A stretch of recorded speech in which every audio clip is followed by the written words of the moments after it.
Ako si Jenna, isang simpleng babae lang na mahilig mag-scroll sa Facebook bago matulog. Sa dami ng drama, memes at chismis online, bihira ako magseryoso sa mga posts. Pero isang gabi, isang ad ang umagaw sa atensyon ko. May page na nagbebenta ng free love items, mga branded na bag, sapatos at gadgets. Lahat mura, halos kalahati ng presyo. May libu-libong likes at puro positibong comment ang page nila. Kaya't nag-message ako. Isang iPhone 13 Pro ang napili ko. 18,000 lang daw. Pinadala nila ang picture.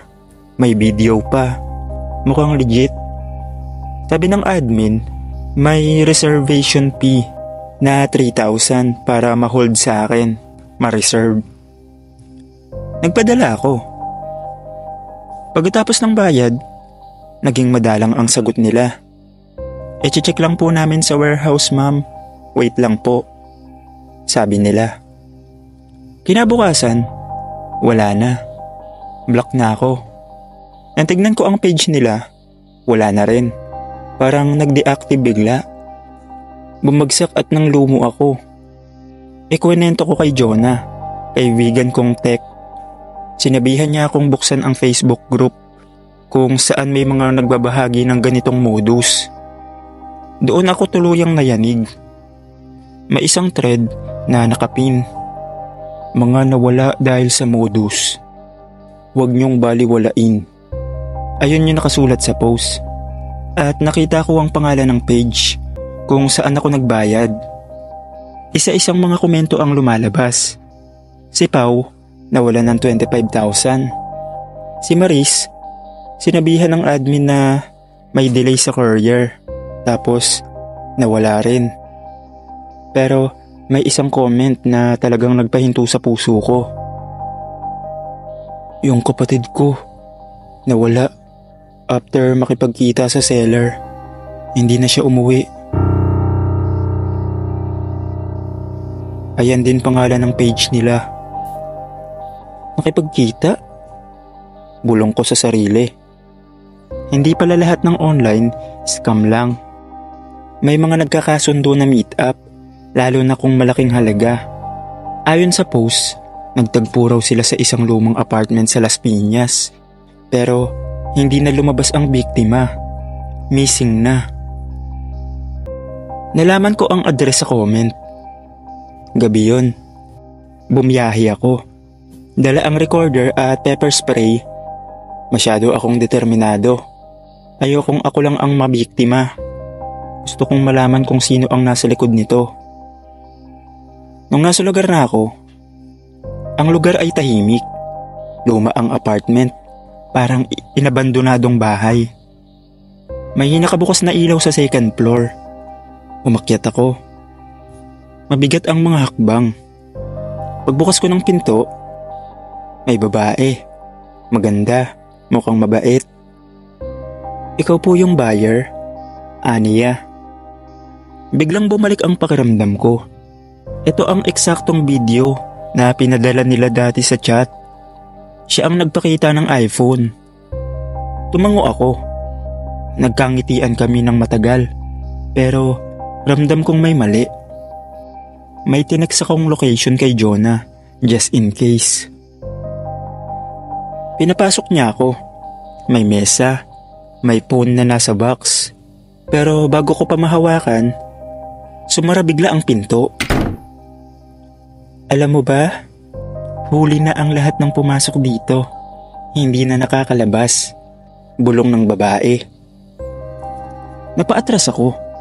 Biglang may dalawang lalaking lumabas mula sa kwarto. Isa may hawak na bat. Isa may duct tape.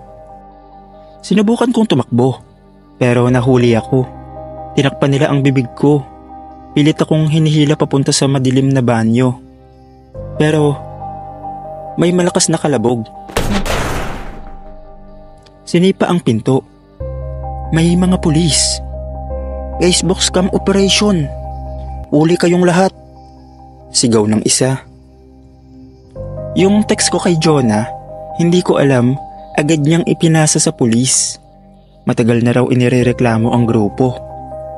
Gumagamit sila ng Facebook para maghanap ng biktima, ninanakawan at sa ilang kaso, pinapatay. Nahanap ang mga gamit ng nawawalang biktima sa loob ng apartment. May mga SIM card, ID, wallets at isang kahon na puno ng cellphone na peke. Isa ako sa mga nakaligtas. Tumistigo ako laban sa kanila. Nalathala sa balita ang buong kaso. Marami pang ibang sellers online ang konektado sa sindikato. Pero hanggang ngayon, hindi pa rin nahahanap ang iba pang nawawala. Hanggang dito na lang po. Salamat sa pagbabasa ng aking kwento.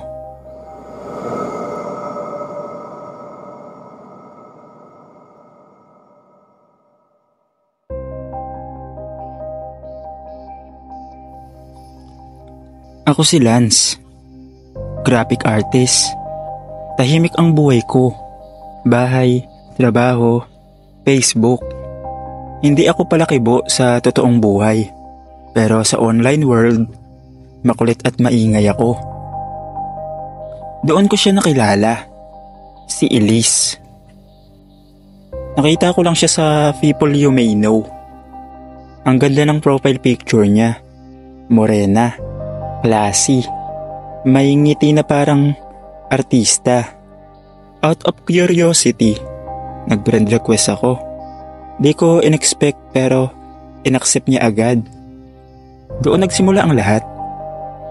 Una, like and comments lang. Cute na emojis, sweet na good morning sa chat, hanggang sa naging daily ang pag-uusap namin.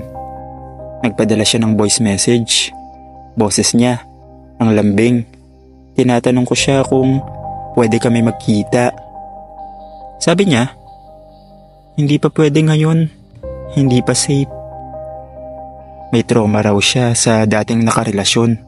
Stalker, abusive. Naiintindihan ko kaya tinais ko. Lumipas ang mga linggo, lalong lumalim ang feelings ko sa kanya. Isang gabi, sinabi niya ang problema niya. Lance, kailangan ko ng tulong. May medical emergency ang kapatid ko. Na-ospital siya. Hindi ko alam saan kukuha ng pera. 15,000 ang kailangan. Wala akong masyado na savings pero gusto kong makatulong. Pinadala ko agad. Nagtiwala ako sa kanya. Nagpasalamat siya. Umiyak sa voice message. Sobrang totoo, sobrang emosyonal. I felt like a hero. Pero makalipas ang 2 araw, nawala siya. Account not found. Bigla siyang nawala sa Facebook. Na-unfriend ako? Hindi. Deleted na ang account? Messenger? Wala. Pati yung sa mga messages, wala na sa inbox. Para akong sinampal ng realidad. Nang tignan ko ang common friend namin, nagulat ako. Yung client na may mutual friend pala, hindi ko kilala. Hindi ko pa siya nakausap kahit kailan. Troll account. Hindi ko napansin noon. Nagsimula akong mag-search. Ginamit ko ang Google Reserve Image Search sa profile picture ni Elise. At lumabas ang sagot na kinakabahan ako. Isang Ukrainian model pala ang nasa larawan. Hindi siya si Elise. Hindi siya Pilipina. Hindi siya totoo. Pakiramdam ko, binanlian ako ng tubig na mainit. Pero hindi doon natapos ang kwento.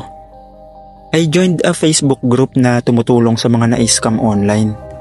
Doon ko nalaman na hindi lang pala ako. May 18 kaming lalaki na nilapitan ng Elise na yun. Iba't ibang pangalan sa profile pero parehong picture, parehong muka ang ginamit sa amin. Lahat kami na biktima. Yung iba, 5,000. Yung isa, umabot ng 40,000. Pero may isa kaming miyembro, si Carl, ang nag-push para hanapin kung sino ang nasa likod. Hacker siya. Ginamit niya ang payment reference at mobile number kung saan kami nagpadala ng pera. Sa tracing niya, lumabas ang isang tunay na pangalan. Jonel. Isang lalaki sa Quezon City.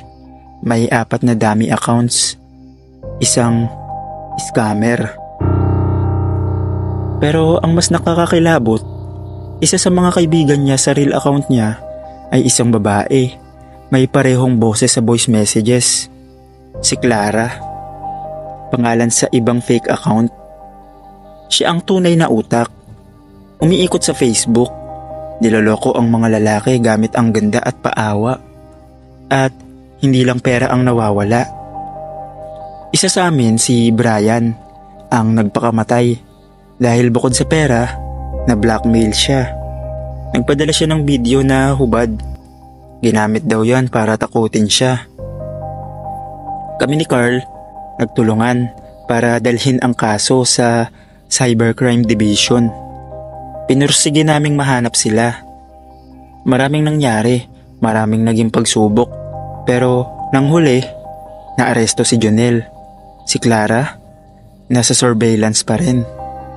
Hindi man bumalik ang pera, pero nahanap namin ang hustisya.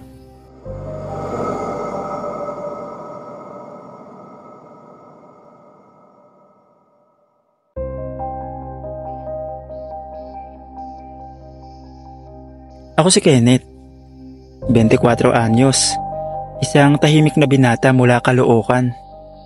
Hindi ako gwapo, hindi rin popular, pero sa online world, nagkakaroon ako ng lakas ng loob. Sa Facebook, palagi akong naglalike ng mga post ng mga magagandang babae. Isa lang ang trip ko, makipag-chat sa mga open-minded. Isang gabi, habang wala akong ginagawa, may nag-message sa akin.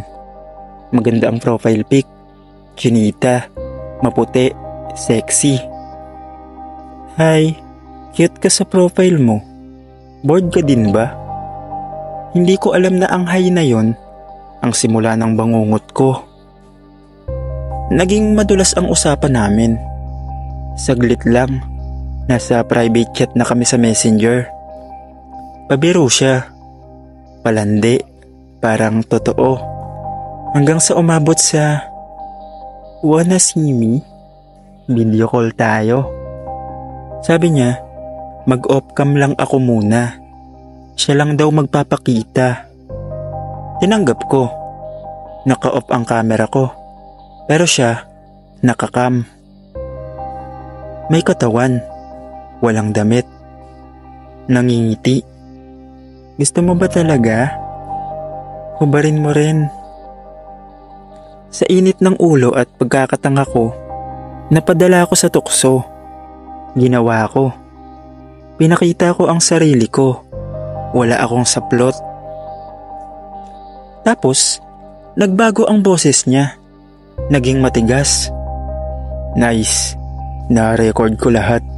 Ngayon, padala ka ng 10,000 o ipapakalat ko to. Natulala ako. Nanginginig ang kamay ko habang binabasa ko ang kasunod na message. May list ako ng mga friend mo. May list ako ng mga friends mo. Gusto mo ba sila ang unang makakita? Tinignan ko. Pinicturean niya ang profile ko. Tapos pinakita niya ang list ng mga kaibigan ko. Pati mga kamag-anak. Binigyan niya ako ng GCash number. May 30 minutes daw ako para magpadala. O i-upload niya raw ang video ko sa Facebook at sa mga group chat ng kaibigan ko. Para akong pinagsakluban ng langit at lupa. Nagpadala ako ng 3,000. Pero sabi niya, hindi sapat. 7,000 pa. Nang makita niyang natatakot ako, tinawagan niya pa ako. Pero hindi babae ang nasa kabilang linya. Lalaki. Barako. Mura ng mura. Alam mo kung gaano kadali i-upload to. Sa isang click lang, boy. Baka pati nanay mo makita to. Umiyak na ako nun. Hindi ko na alam kung anong gagawin. Hindi ako makakain, makatulog. Akala ko madali lang. Pero ang isang sandaling kalibugan ay naging multong hindi ko matakasan. Pero may ginawa akong desisyon. Nag-google ako. Nakaabot ako sa Cybercrime Division ng PNP. Tinawagan ko sila gamit ang ibang number. Pinatrace ko ang GCash account. Sabi nila, marami ng biktima ang gumagamit ng ganong modus. Ang payo nila, huwag magpapadala ng kahit ano.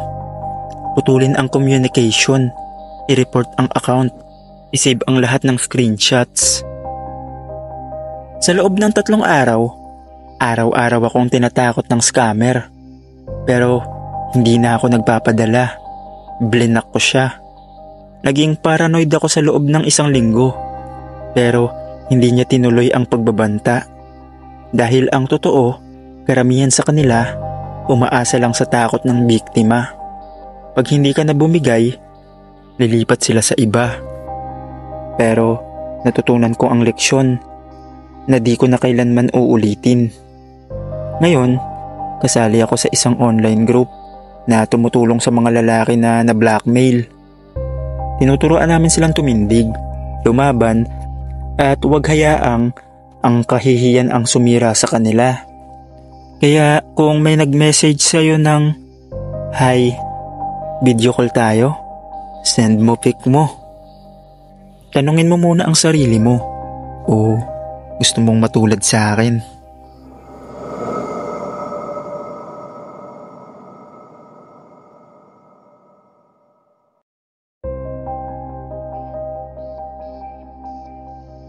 Ako si Nelson.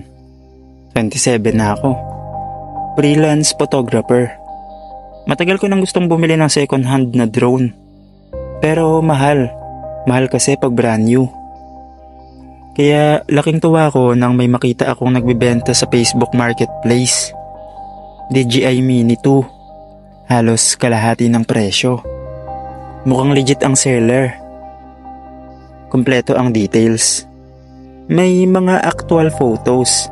May reviews pa mula sa ibang buyers. Name niya, Ronel. Nag-chat kami. Sabi niya, rush daw yun. At ang unang makikipag-meet up sa kanya, doon niya daw ibibenta. Hindi ako nagdalawang isip. Kita daw kami sa bandang Valenzuela, 6:30 PM, sa isang lumang gasolinahan na hindi active. Doon na nagduda ang pakiramdam ko. Pero dahil mura, kinagat ko pa rin. Sino ba namang ayaw sa 10K na drone? Dumating ako, 6:00 ng gabi. Medyo madilim na, umuulan pa. Nasa may gilid ako ng gasolinahan.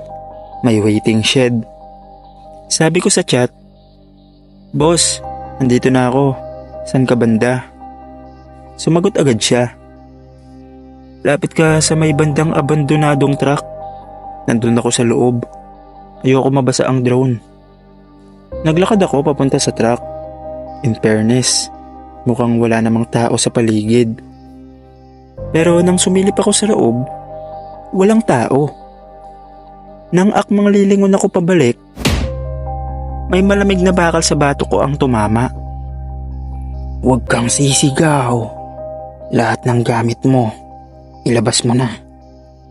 3 lalaki, naka-hoodie. Isa, may kutsilyo. Isa, may baril. At ang isa, ay yung Ronel, yung nakausap ko sa marketplace. "Lagay mo dyan yung cellphone mo, wallet, at yung 10,000 kung ayaw mong tumiklop dito." Naguguluhan ako. Hindi ako makagalaw. Pero habang nagkukunwaring takot na takot, pansin ko ang isang mali nila. May GoPro ako sa dibdib. Yung maliit na bodycam na nakaklip sa sling bag ko. Naka-on yun. Nirecord ko ang buong pangyayari. At hindi lang yun. Nag-send ako ng live location sa kapatid ko bago pa man ako bumaba ng jeep. Bigla akong tumakbo. Binato ko ang bag ko para mailigaw sila.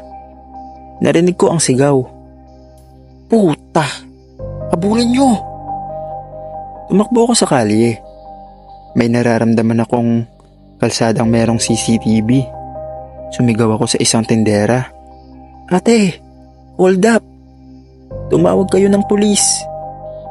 May sumigaw sa tricycle terminal. Huy!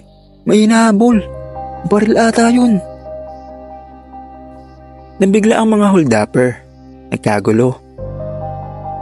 Isang tricycle driver ang lumabas na may baril na paltik. Pumutok yun sa ere. Uminto kayo! Kanya-kanyang takbo ang mga hold-upper. Ang isa, nadulas at natumba. Inapakan ng mga tambay. Nahuli ang isa. Ako naman, nakabalik sa tindera. May tawag na sa pulis. Dumating sila makalipas ang 5 minuto. Nireview ng mga pulis ang bodycam footage ko. Nakita nila ang mukha ng 3 hold-upper. Lahat ay may record na pala. Modus nila ang marketplace meet-up, hold-up.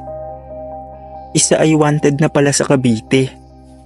Kinabukasan, viral sa social media ang CCTV at footage ng pangyayari. Pati ang bodycam ko. At ang twist, yung tricycle driver na bumaril sa ere, pulis pala na naka-off duty. Nasa terminal lang kasi dumadaan talaga siya doon tuwing pauwi. Ang layo ng tiyempo, no? Hindi ko nakuha ang drone pero nabawi ko ang 10,000 at higit sa lahat, napatigil ang modus nila at naging aral sa lahat. Huwag basta-basta magtiwala sa meet-up. Lalo na kung ang presyo ay sobrang mura. Baka ang kapalit, buhay mo.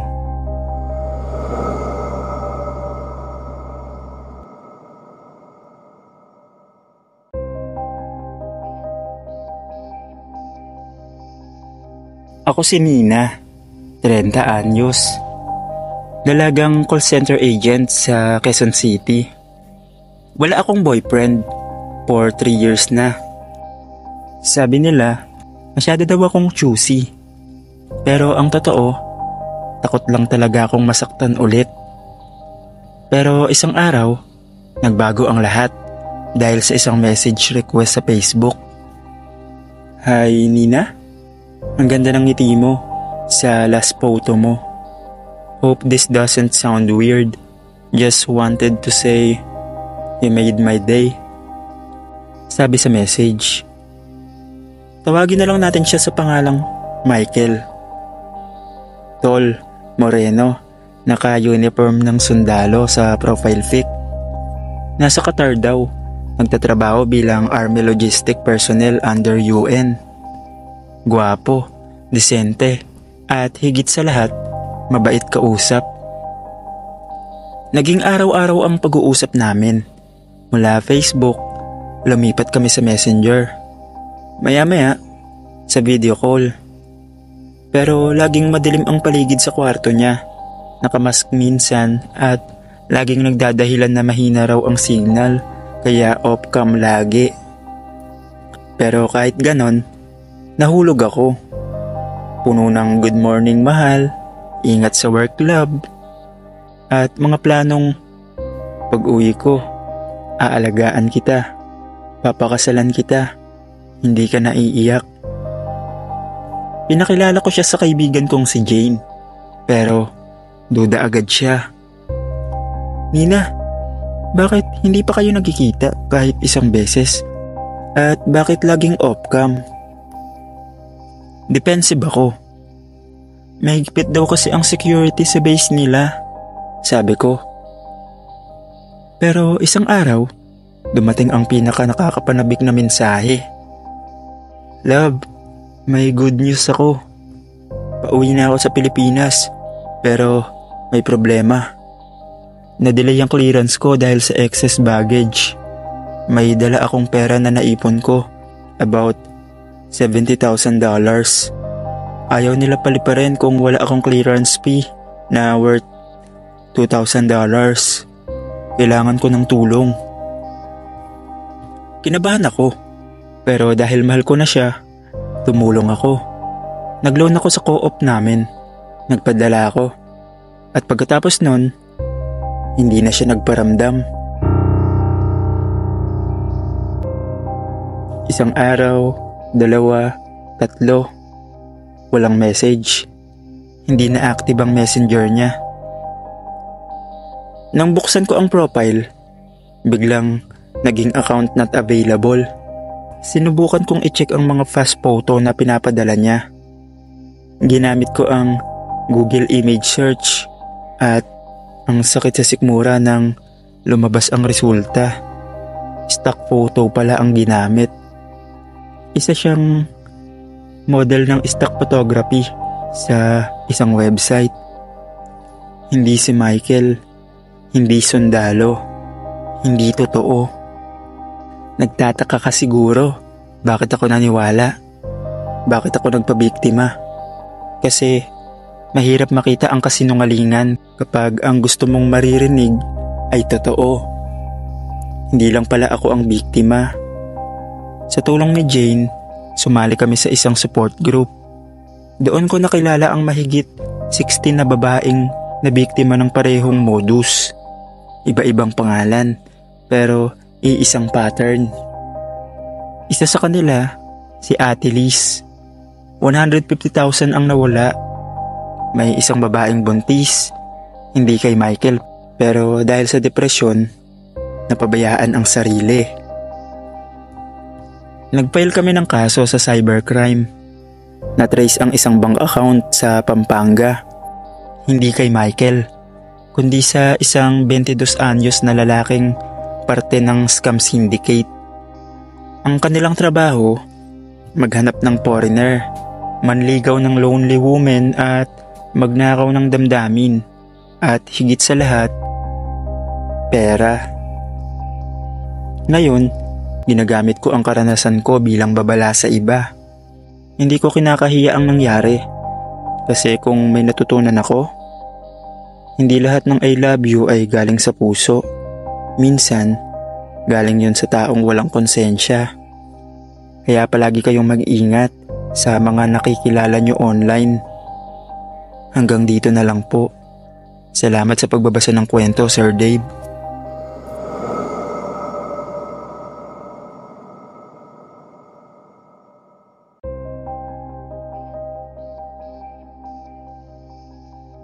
Ako nga pala si Kyla, 21, first year college sa isang university sa Manila.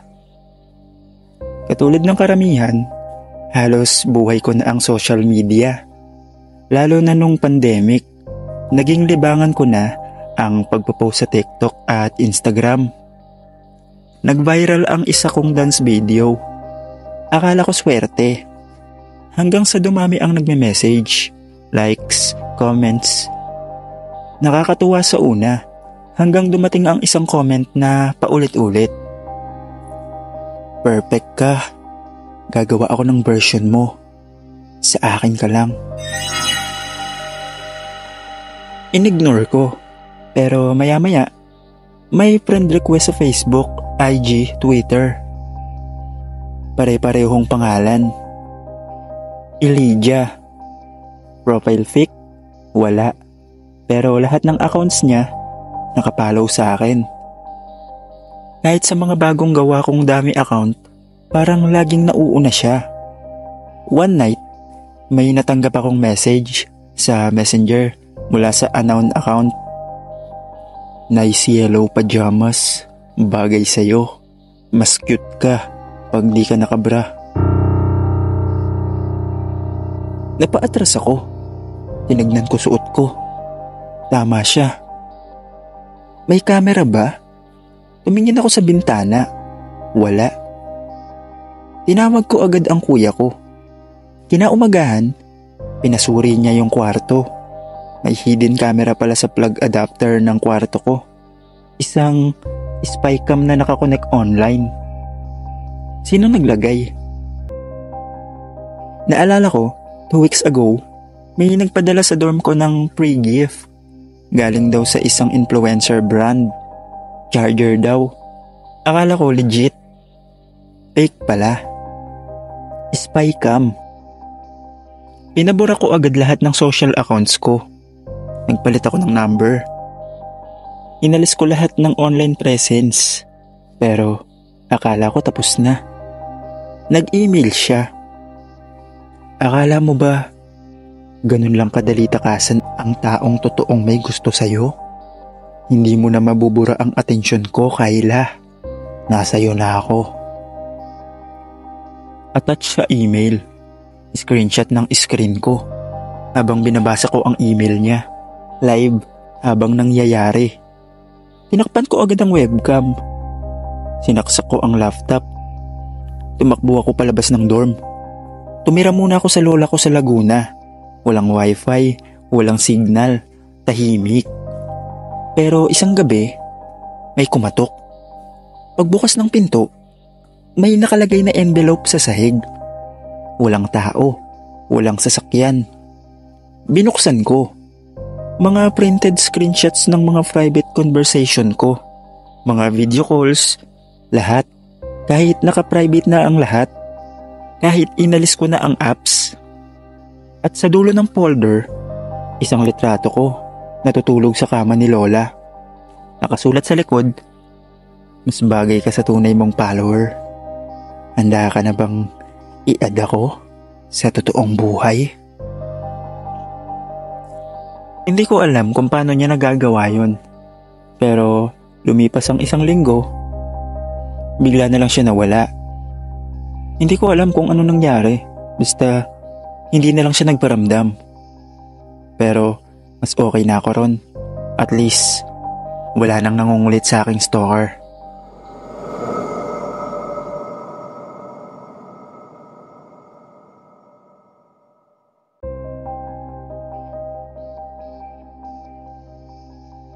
Ang pangalan ko ay Janelle. 22 taong gulang. 4th year college student. Tahimik lang akong tao. Hindi pala kibo. Mas gusto kong mag-isa. Hindi ako sanay sa atensyon. Kaya nung bigla siyang lumapit, para bang may kakaiba agad. Aaron ang pangalan niya. Classmate ko siya sa minor subject. Matalino, pero reserve. Yung tipong hindi mo mapapansin, pero sa isang iglap, nasa tabi mo na. Noong una, parang okay lang. Nagugulat na lang ako. Alam niya kung anong section ko, saan ako nakaupo sa library, at anong favorite drink ko sa cafe. Akala ko, observant lang, pero dumalas ang coincidence. Bigla ko siyang makikitang nakatayo sa tapat ng dorm ko. Sinasabi niyang napadaan lang. Minsan, may food sa doorstep ko with no note. Pero alam kong galing sa kanya. Nagpapadala siya ng printed pictures ko na hindi ko alam kung kailan kinunan. May isa pang ang larawan na nasa loob ako ng kwarto, natutulog. Hindi na ako nakatulog ng maayos mula nun. Nagpalit ako ng number. Nag-block ng socials. Pero may sulat sa ilalim ng unan ko, kinabukasan. Kahit anong itago mo, Janelle, ako pa rin ang makakahanap sa'yo. Hindi ko alam kung paano siya nakapasok sa dorm. Minsan, dumidilim ang bumbilya. Naglalag ang wifi. Yung electric fan, bigla na lang umaandar kahit naka-off. Para bang sinasadyang iparamdam sa akin na hindi ako ligtas kahit sa sariling kwarto ko. Lumapit ako sa guard ng dorm. Tinignan nila ang CCTV pero laging may glitch sa oras ng insidente. Isang araw, may narinig akong ingay mula sa CR. Lumingon ako sa salamin. May sulat gamit ang lipstick. Hindi mo ako matatakasan. Hindi na ito tungkol sa gusto ko, kundi sa nararapat. Umiiyak akong nag-impake. umuwi ako sa probinsya namin. Akala ko tapos na. Pero isang gabi, nagising ako. May malamig na hangin sa kwarto ko. Bukas ang bintana. At sa paahan ng kama ko, may nakaupo. Si Aaron. Hinawakan niya ang kamay ko. Nanginginig ako sa takot. Binulungan niya ako. Minsan, kailangan mong kuhain ang gusto mo kasi ayaw nilang ibigay sa'yo. Sinubukan kong sumigaw pero tinakpan niya ang bibig ko. Pumatong siya, umiiyak habang paulit-ulit na sinasabing, "Mahal kita, mahal kita. Bakit hindi mo ako mahal?" Iyak ako ng iyak. Nilalabanan ko siya. Akala ko katapusan ko na. Pero pumasok si Papa. Hawak ang gulok. Nang makita niya kami, walang sinayang na segundo. Sinugod niya sa Aaron at halos patayin ito sa galit. Ngayon, si Aaron ay nasa mental facility. Pinilit ng pamilya niya na may depresya lang siya. Pero sa bawat gabi, naiisip ko, bago pa siya dalhin ng mga pulis, may sinabi siya sa akin habang duguan at nakangiti. "Babalikan kita. Sa susunod, wala nang makakasagabal."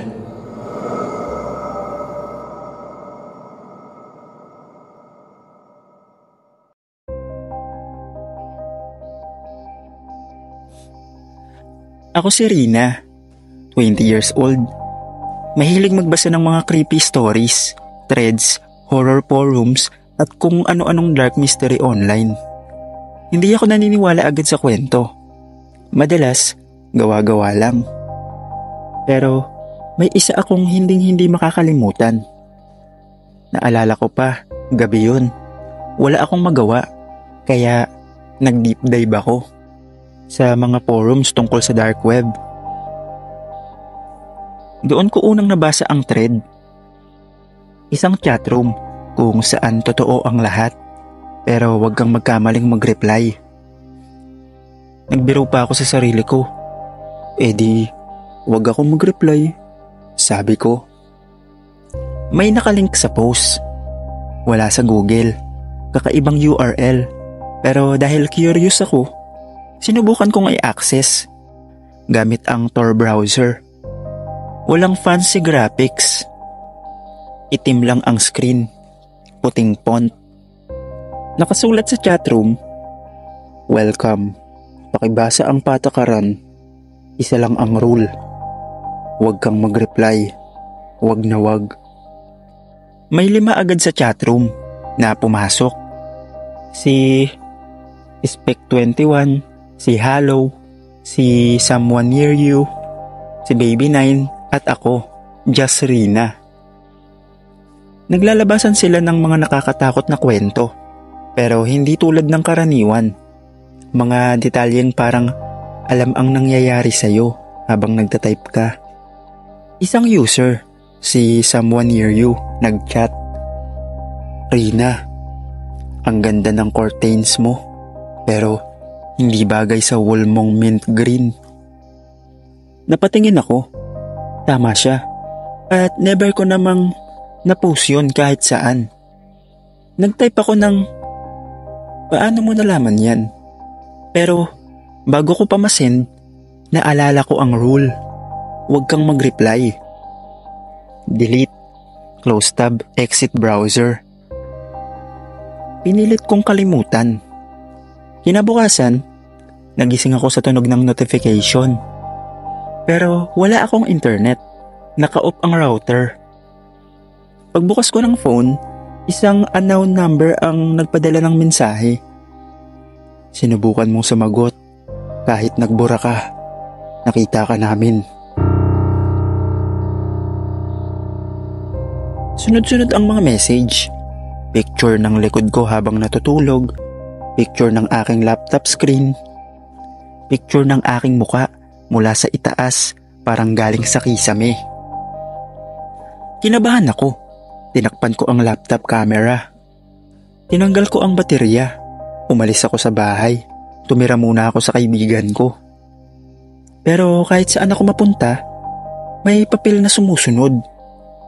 Sa kotse, sa kwarto ni Mika, kaibigan ko, sa loob ng bag ko. Pare-pareho ang nakasulat. Bumalik ka sa chatroom. Hindi pa tapos ang usapan natin. Na-trace daw ng isang tech friend ni Mika ang pinagmulan ng link. Pero walang ganong server. Wala sa logs. Para raw self-erasing ang site. Pero isang gabi, nagising si Mika. Wala na daw ako sa kama. Nahanap niya lang akong nakaupo sa harap ng laptop. Blanko ang screen.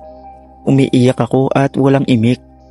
Sabi ko raw, paulit-ulit, hindi na ako makalabas. Hindi na ako makalabas, Mika. Nandito pa rin ako sa chatroom. Ngayon, sabi nila, nagka-trauma lang ako. Hindi na ako masyadong nagsasalita. Pero bawat tahimik na gabi, naririnig ko ang notif.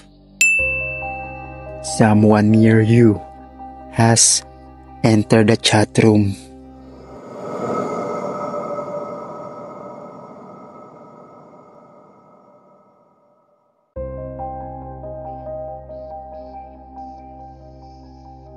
Ako si Carla, 26, call center agent, night shift. Sanay ako sa katahimikan ng gabi at pag-uwi ng mag-isa. Pero nitong mga huling linggo, may kakaiba. Parang may sumusunod sa akin. Hindi ko makita, pero nararamdaman ko. Yung malamig na hangin, yung tunog ng yapak sa likod, yung aninong dumudungaw sa likod ng gate ng boarding house. Una kong napansin nang makatanggap ako ng anonymous message. Pauwi ka na ba, Carla? Ayun yung message. Sino to? Wala namang name. Walang profile picture. Akala ko prank lang. Sinagot ko ng, sino ka? Pero hindi na siya nag-reply. The next night, may selfie ako habang nasa jeep. Same unknown number. Nag-send ng screenshot ng larawan ko. Nakuha niya sa ibang angle. Hindi ko ito selfie. Kinilabutan ako. Mula noon, hindi ako mapakali. Sa opisina, may mga bulaklak sa desk ko na hindi ko alam kung kanino galing. Sa boarding house, may pakete ng candy sa pinto ko. Paborito ko pa naman. Nagsimulang sumakit ang ulo ko. Hindi ako makatulog. Ramdam kong may nagmamatsyag. Minsang pauwi ako, may napansin akong motor na palaging sumusunod. Paulit-ulit. Minsang tinangka ko siyang abangan, pero mabilis siyang nawala sa dilim. Tumawag ako sa pulis, pero ang sabi lang nila, baka ex ko daw. Wala akong ex na ganon. Hanggang sa isang gabi, may tumawag sa landline ng boarding house. Hindi ka ba natatakot, Carla? Hindi ko alam kung paano niya nakuha yung number na yon. Napatigil ako. Bagay sa iyo ang pula. Sana isuot mo uli yung damit mo noong Tuesday. Napaiyak na ako. Wala akong sinabihan tungkol sa damit na yun. Wala ring CCTV sa labas ng boarding house. Lumipat ako. Pero sa nilipatan ko, may sulat sa ilalim ng bagong pintuan ko. Wala sa lugar ang takot. Nasa paligid lang ako. Ako naman si Ryan. Biker. Freelance videographer. Una kong narinig ang kwento ni Carla sa group chat ng dating tenants sa boarding house. Siya raw yung na-stalk. Naramdaman ko yung kaba niya, pero hindi ko inakala na magiging sunod ako. Nagsimula na ang makatanggap ako ng email. Walang laman kundi video clip ng sarili kong kwarto. Kinilabutan ako. May gumagalaw ng camera ko habang tulog ako. Pero lahat ng bintana ko nakalak. Wala namang bakas ng forced entry. Akala ko multo. Pero sunod na linggo, may sinad ulit. Ako habang naliligo. Dito na ako napasigaw. Tumawag agad ako ng pulis. Pero wala silang nahuling tao. Iba na ang gumagawa nito. May access siya sa bahay namin. Ako ang pangatlong biktima. Ako nga pala si Ira. Ako ang bagong tenant sa Unit 4. Tahimik ako. Hindi pala socialize. Pero may napansin akong kakaiba. May bintana sa taas ng CR mirror ko na maliit na butas. May araw na pakiramdam ko may mata sa likod ng mga butas na yun. Kinompronta ko si Mang Ador, caretaker ng bahay. Tinignan niya raw pero wala namang kakaiba. Pero nang umalis siya, may nakita kong lumang cellphone sa kisame. Naka-on ang camera. Sinenyasan ko agad ang pulis. Dito na nabunyag ang totoo. Ako si June, investigador. 3 tenants, iisang boarding house, iisang stalker. Sinaliksik namin ang mga footage. May pattern. Ang lahat ng biktima ay nanirahan sa Unit 4. Si Carla, si Ryan, at si Ira. At palaging ilang linggo matapos lumipat, may nangyayaring paglabag sa privacy. Lahat sila nakatanggap ng mensahe mula sa isang hindi kilalang source. Nakatanggap kami ng lead. Dating tenant ng Unit 4, si Jerome. Estudyanteng na-kick out sa school dahil sa hacking incident. Nang pinuntahan namin ang dating address niya, wala na siya ron. Pero may nahanap kaming silid sa ilalim ng attic ng bahay. Puno ng monitors, cellphones, at mga hard drive. Nakalink ito sa mga hidden camera sa buong boarding house. Ang pinakang nakakakilabot, sa isang file, may nakasulat. Sila lang ang nagsumbong, pero mas marami pa akong alam. Nakuha rin namin ang larawan ni Jerome mula sa dating CCTV. Pero napansin ng isa naming kasama, caretaker, si Mang Ador sa lahat ng video. Hindi si Jerome ang stalker. Si Mang Ador pala mismo ang stalker. Ginamit lang niya ang pangalan ni Jerome para iligaw ang investigasyon. Siya ang naglagay ng cameras. Siya ang nagmimensahe. Siya ang nagbibigay ng regalo. Nang pinuntahan namin siya para arestuhin, hindi na siya mahanap. Naiwan sa kwarto niya ang isang cellphone. Bukas ang camera. Live feed mula sa bagong tenant sa Unit 4. May bagong biktima. Ako si Mariel, ang bagong tenant. Bagong lipat lang. Tahimik at mura ang boarding house. Perfect. Pero ilang araw pa lang ako rito, may natanggap na akong mensahe sa chat. Ang ganda mong panoorin habang natutulog.